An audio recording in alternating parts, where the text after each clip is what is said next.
Pemirsa, Kementerian Ketenagakerjaan menyatakan kesiapannya berkolaborasi dengan Kementerian Sosial untuk menyukseskan program Sekolah Rakyat yang merupakan gagasan Presiden Prabowo Subianto. Kolaborasi tersebut akan dilakukan melalui pemanfaatan Balai Latihan Kerja yang dimiliki Kementerian Ketenagakerjaan. Kementerian Ketenagakerjaan menyatakan kesiapannya berkolaborasi dengan Kementerian Sosial untuk menyukseskan program Sekolah Rakyat yang merupakan gagasan Presiden Prabowo Subianto. Kolaborasi tersebut akan dilakukan melalui pemanfaatan Balai Latihan Kerja yang dimiliki Kementerian Ketenagakerjaan maupun unit pelaksana teknis daerah. Menteri Ketenagakerjaan Republik Indonesia, Yasir Limpo, mengatakan bahwa pihaknya menyambut baik program Sekolah Rakyat yang dinilai sebagai inisiatif luar biasa dari Presiden dalam upaya meningkatkan derajat masyarakat yang masih berada dalam kondisi kemiskinan ekstrim. Alhamdulillah siang hari ini Kementerian Ketenagakerjaan kedatangan tamu spesial dan Pak Menteri Sosial beserta rombongan. Di sini ada Pak Wamen dan Pak Sekjen.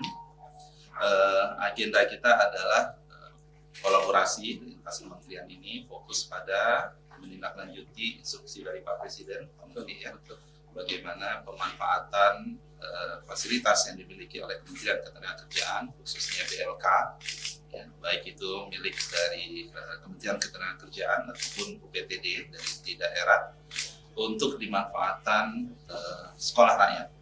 Ya, jadi sekolah rakyat ini program luar biasa. Nanti mungkin Pak Menteri Sosial bisa menjelaskan bagaimana keseriusan dari pemerintah. Sementara itu, Menteri Sosial Saifullah Yusuf menjelaskan bahwa program Sekolah Rakyat akan dilaksanakan secara bertahap. Saat ini tahap awal telah ditetapkan di 100 titik dengan alokasi hampir 1.000 siswa. Terima kasih Pak Menteri Tenaga Kerja, Pak Wamen, Pak Sekjen, dan juga para dirjen yang mendampingi. Saya terima kasih diterima dengan baik ini dalam rangka untuk menindaklanjuti arahan Presiden, di mana kita akan melangkah satu ke depan, langkah tahap demi tahap, di mana sebelumnya kita sudah menentukan 100 titik dengan alokasi siswa hampir 10.000, dan kemudian juga guru maupun juga tenaga kependidikannya, kepala sekolah sudah semua direkrut dengan baik, berjalan sesuai rencana.